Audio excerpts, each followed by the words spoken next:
वैसे ही राजस्थान के भरतपुर में पीएम कुसुम योजना के एक और लाभार्थी किसान हैं कमल जी मीणा।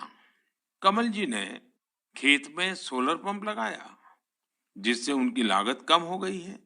लागत कम हुई तो आमदनी भी बढ़ गई। कमल जी सोलार बिजली से दूसरे कई छोटे उद्योगों को भी जोड़ रहे हैं। उनके इलाके में लकड़ी का काम है, गाय के गोबर से बनने वाले उत्पाद हैं, इनमें भी सोलर बिजली का इस्तेमाल हो रहा है। वो 10-12 लोगों को रोजगार भी दे रहे हैं। तो किसान भैया, अब हम जानते हैं कमल मीणा जी से कि क्या क्या नवाचार किए इन्होंने खेती किसानी में, जिसके लिए इनकी देश भर में तारीफ की जा रही है। हाँ कमल जी, जैविक खेती की बात होती है, प्राकृतिक खेती की बात होती है, तो आपका नाम सबसे पहले आता है। हमारे किसान भैया को बताइए कि क्या कुछ आपने नवाचारी काम किए अब तक। मेन क्या है कि सर मैं एक सिविल इंजीनियर हूँ और मैं 2016 के बाद में मेरे दिल्ली में बहुत सारी बीमारियाँ हो गई थी। उसके बाद में हमने क्या किया कि 2 साल हम सुभाष पालेकर जो प्राकृतिक खेती का पद्मश्री जो उन्होंने लिया है, वो उनके साथ में मैंने 2 साल भ्रमण किया।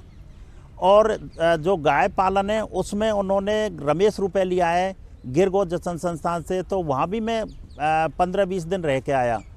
तो वहाँ मैंने गाय के बारे में और प्राकृतिक खेती के बारे में सोचा। तो मैंने कई आज से 50-100 साल पहले लोग बाग बीमार क्यों नहीं होते थे, उनका क्या कारण था, अब हम बीमार इतने क्यों हो रहे हैं। तो उनको देखते हुए हमने एक नया शुरुआत करी और हम फार्म पे इस तरह की योजनाएं बना रहे हैं, इस तरह का नवाचार कर रहे हैं कि कम लागत में अच्छी फसल, अच्छी क्वालिटी और कैसे पैदा की जाए। तो हम गायों से नेचुरल फार्मिंग करते हैं।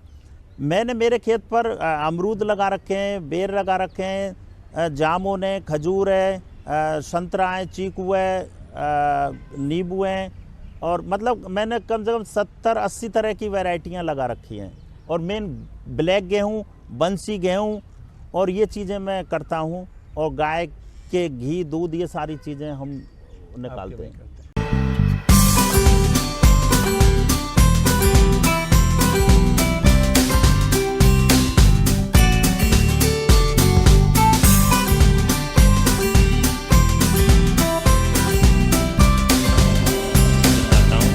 देखो ये हमारे मशीन,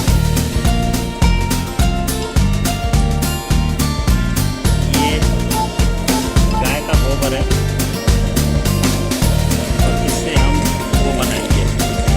देखो इसमें ये वाले गोबर भरती है। अब इसका ये लीवर है, ये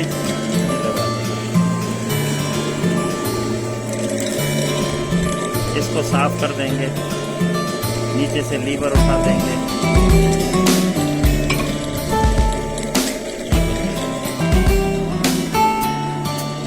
इनमें लोबान, गंधक,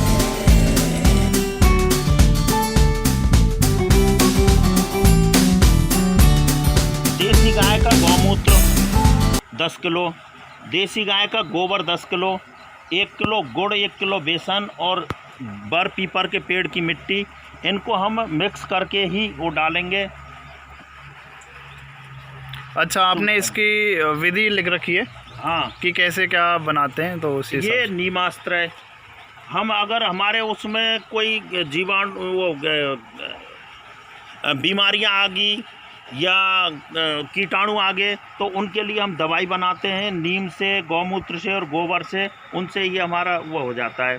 अगर उससे ज़्यादा कुछ बीमारियां ज़्यादा बढ़ती हैं तो और दूसरी तरह के ब्रह्मास्त्र बना लिया, तो उसमें ये चीज़ें सारी लिखी हुई हैं। और गौमूत्र को हम जितना पुराना लेंगे उतना ही अच्छा रहता है। एक 10 पर्णी अर्क है, वो भी हमने ट्राई किया है। अगर ज़्यादा स्ट्रॉन्ग देना है तो 10 पर्णी अर्क में को दे सकते हैं, जो बीमारियों को बिल्कुल ख़त्म कर देता है। हम बाज़ार से कोई भी केमिकल और वो नहीं लाते, हम अपना इसमें इनको ही यूज करते हैं। अच्छा, आपने ये ड्रिप इरिगेशन जैसे दिखाया, तो इसमें आपने कहा कि लेबर का खर्चा और मतलब कि मेहनत थोड़ी कम हो जाती है, पर आपने इसको लगवाया होगा, ख़रीदा होगा, तो उसके बारे में आप थोड़ा बताइए। गवर्नमेंट क्या सब्सिडी देती है और क्या प्रोसीजर या फिर क्या कितना टाइम लग जाता है लेने में?